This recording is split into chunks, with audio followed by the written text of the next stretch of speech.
కవిత గారి విషయానికొస్తే, 'షర్మిల' గారితో కంపేర్ చేస్తున్నారు చాలామంది. కానీ ఆ వెర్షన్ వేరు, ఈ వెర్షన్ వేరు కదా! తండ్రి గారు లేనప్పుడు 'షర్మిల' గారు బయటికి రావడం అనేది ఒక రకం. కానీ ఇప్పుడు 'కేసీఆర్' గారు బీఆర్ఎస్ పార్టీలో అగ్రనేతగా ఉన్నారు. ఆయన కనుసన్నల్లోనే అన్ని వ్యవహారాలు నడుస్తున్నాయి. సో, కవిత గారు ఈ విధంగా పార్టీ నుంచి బయటకొస్తారు, కొత్త పార్టీ పెడతారు. 'షర్మిల' గారి అడుగుజాడల్లోనే కవిత గారు కూడా నడుస్తున్నారు. ఏంటండి ఇది? అంటే ఇద్దరిది నేపథ్యం అయితే వేరు నాకు తెలిసి. ఎందుకని అంటున్నానంటే వైఎస్ రాజశేఖర రెడ్డి గారు బతికుండగా ఈ గొడవలు లేవు ఆ ఫ్యామిలీలో. ఆ ఫ్యామిలీలో ఉన్నది ఎందుకు లేదు అంటే ఆస్తి సమంగా ఇచ్చేసాడు ఆయన. ఆల్రెడీ రాసేసారు, అగ్రిమెంట్స్ ఉన్నాయి. ఓవరాల్గా కూడా ఏకాభిప్రాయం ఉంది. ఆయన చనిపోయినాక జగన్మోహన్ రెడ్డి గారు ఏవైనా కానీ కారణాలు ఆయన జైలుకి వెళ్ళారు. జైలుకి వెళ్ళినప్పుడు ఆయన చెల్లెళ్ళని దగ్గరికి తీసుకున్నారు. దాంతో ఆవిడ భారీగా పాదయాత్ర చేసింది. ఆ పాదయాత్రతో గ్రేట్ సక్సెస్ అని చెప్పుకోవచ్చు. ఎంత సక్సెస్ అంటే ఇక ఇప్పుడు ఎలక్షన్ పెట్టినా వాళ్ళదే అధికారం అన్నట్టుగా వచ్చింది. స్పందన కూడా అలాగే ఉంది. ఇవన్నీ చూసిన తర్వాత సహజంగా ఏ సోదరుడైనా కొంచెం ఆపేక్షతోనే ఉంటారు.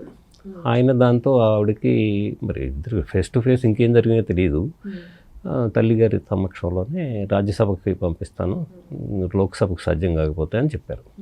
సరే లోక్సభకి పంపలేదు, రాజ్యసభకు కూడా డిలే అయిపోయింది. దాంతో ఆవిడ అసంతృప్తికి గురవటమే కాకుండా ఈలోపు జగన్మోహన్ రెడ్డి గారి ఫ్యామిలీ పరిణామాలతో అంటే భారతి గారు ముందుకు రావడంతో ఆస్తుల విషయంలో కూడా గొడవ వచ్చింది. ఇక అది చేయి దాటిపోతుందని గ్రహించిన ఆవిడ సరే ముందు చర్యగా తెలంగాణలో అడుగుపెట్టారు. తర్వాత డైరెక్ట్గానే ఆంధ్రప్రదేశ్లో అడుగుపెట్టారు. పిసిసి ప్రెసిడెంట్ అయ్యారు, పోరాడుతున్నారు. అది నేపథ్యం అక్కడ. అయితే రెండింటికి కామన్ ఎజెండా ఏంటంటే అధికారం. అది దానికి ముందు అయితే కొంచెం నేపథ్యం వేరు. ఇప్పుడు ఇక్కడ కూడా కవిత గారు ఉద్యమంలో పాల్గొన్నారు, పెద్ద ఎత్తున అన్ని వర్గాలను ఆకట్టుకున్నారు. ప్లస్ ఆవిడ కూడా తిరుగులేని నేతగానే ఆవిర్భవించారు. మరి ఫ్యామిలీలో ఏం జరిగిందో మనకు తెలియదు. ఆవిడ గారిని ఎంపీని చేశారు, తర్వాత ఎమ్మెల్సీగా ఉన్నారు.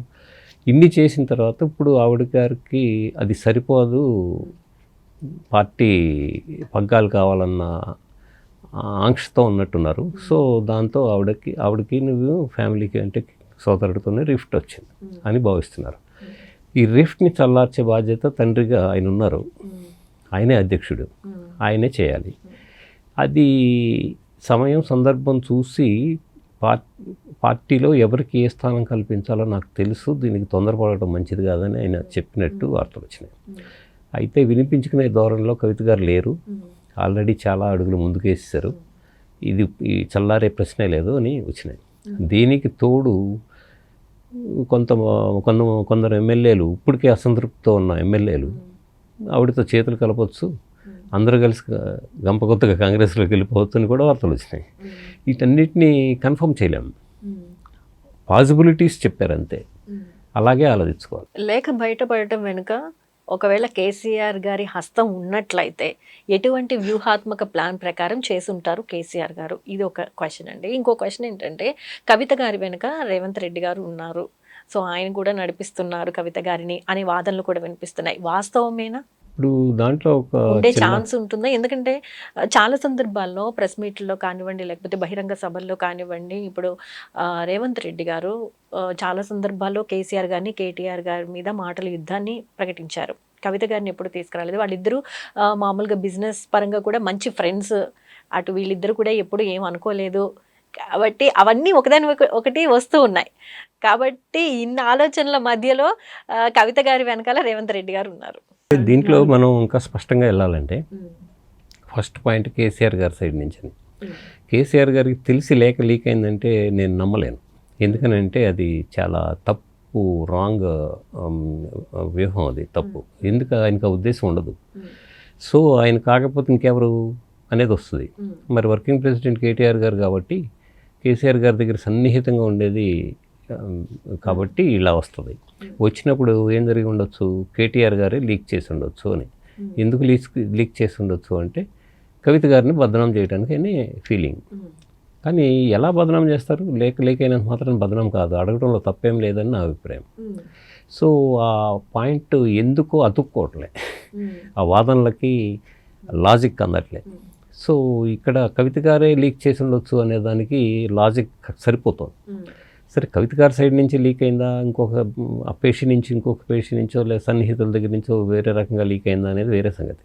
మొత్తానికి లీక్ అయింది, అదొక పాయింట్. రేవంత్ రెడ్డి గారు, కేటీఆర్ గారు ప్రీవియస్గా మంచి ఫ్రెండ్స్, వాళ్ళందరూ కలిసి నాటకం ఆడారు అనేది అది భాజపా ఎత్తుగడలకి విమర్శలకి పనికొస్తుంది, కానీ ఇట్లాంటి విషయంలో పనికిరాదండి. ఎందుకు పనికిరాదు అంటే వాళ్ళిద్దరూ ఇంతకుముందు మంచి దోస్తులు నాటకాలు ఆడి ఇది చేస్తున్నారు అనేది, వాళ్ళిద్దరు కలిసి ఇద్దరు ఒకే మార్గంలో నడుస్తున్నారు, కలిసి పోటీ చేస్తారు రేపు పొద్దున అని అంటున్నారు. అని అది భాజపా విమర్శలకి వాళ్ళ ఎత్తుగడలకి పనికొస్తుంది, కానీ దానికి లాజిక్ అందదు. అలా చేస్తే ప్రజలు హర్షించరు, అది జరిగే పని కాదు. అయినా ఒక సందర్భంలో బీఆర్ఎస్ అండ్ బీజేపీ పొత్తుతో ముందుకొస్తుంది అనే వార్తలు కూడా వినిపించాయి. అదేనండి, ఇది ఇప్పుడు కాంగ్రెస్ ఏమో ఇలా చెప్తుంది, భాజపా ఏమో ఇలా చెప్తుంది. ఈయన బారాసా ఏం చెప్తుంది, వాళ్ళిద్దరే దొందే నాటకాలు ఆడుతున్నారు, మా మీద దండెత్తడానికి ఇద్దరు కలిసిపోతున్నారు అని వీళ్ళు చెప్తారు. ముగ్గురు 3 ఆటలు ఆడతారు, అది చూసి జనం నవ్వుకుంటారు తెలిసిన వాళ్ళు. ఒకవేళ కవిత గారు కనుక నిజంగా పార్టీ పెడితే ఇప్పుడు బీఆర్ఎస్లో ఉన్న అసంతృప్తి నేతలు చీలిపోయే ప్రమాదం అయితే ఉంది. సో అది బీఆర్ఎస్ పార్టీకి ఎదురు దెబ్బ అనుకోవచ్చా? చాలా విషయం చెప్పాలి క్రెడిబిలిటీ గురించి.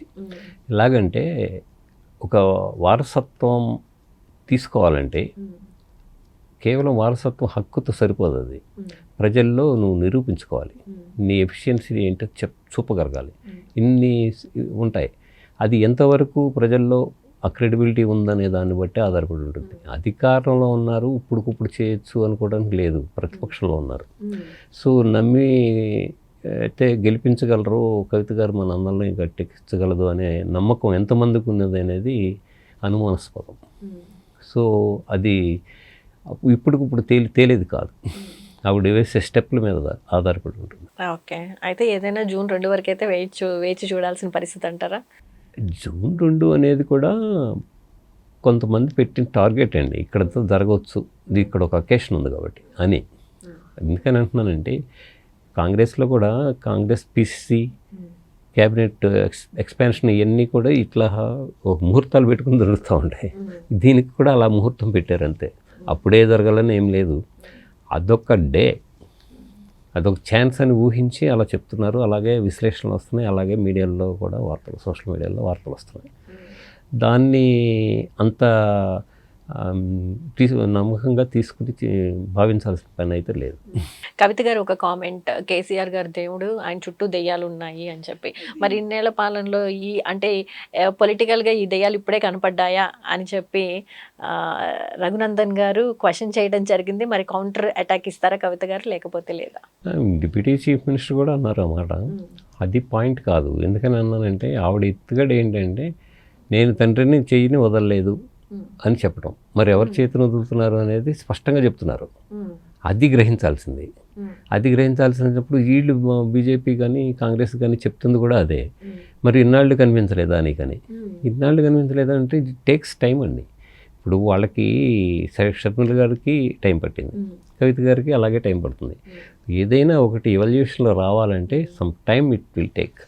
అప్పటికప్పుడు తెలియదు. తండ్రి కేసీఆర్ గారు బుజ్జగింపులు ఫలిస్తాయా లేదా, లేకపోతే పార్టీ అధిష్టానం తనకి ప్రాతినిధ్యం ఇస్తుందా ఇవ్వదా ఏంటి అనేది అయితే కొంతకాలం అయితే పడుతుంది, టైం పడుతుంది అంటారు. తండ్రి గారి మాట మీద ఆవిడకి గురి ఉందండి, దాంట్లో డౌట్ లేదు. ఎంతవరకు ఇది అంటే ప్రతిదానికి ఒక సాచురేషన్ పాయింట్ ఉంటుంది. ఆ సాచురేషన్ పాయింట్ ఏంటి అంటే అధికారం. ఇప్పుడు అధికారం ఇచ్చి ఎంతో కొంత ఆవిడని ఊరట చెందించడం అనేది కేసీఆర్ గారిది బాధ్యత. ఇప్పుడు అది ఆయనకి ముందున్న తక్షణ కర్తవ్యం. పార్టీని అతిపెద్ద సవాల్ కూడా అనుకోవచ్చా? సవాల్ ఏం లేదు అందులో, ఆయనకి సవాలే లేదు. ఆయన ఏదైనా ఆయనకి ఎదురులేని మనిషి కదా. పోతే ఈవిడి గారికి ఏంటంటే, కవిత గారికి ఏంటంటే అధికారమే కావాలనుకున్నప్పుడు కేసీఆర్ గారు అంటే గౌరవం, ప్రేమ, అభిమానం అన్నీ ఉంటాయి. ఎక్కడి వరకు ఉంటాయి? తనకి అన్యాయం జరుగుతుందనే పాయింట్ ఎక్కువైపోయినప్పుడు మన ఇంట్లో మనం అమ్మగారిని నాన్నగారిని మీద కూడా ఎదురు తిరుగుతాం. అలాగేంటి ఇది. Thank you so much. Nice.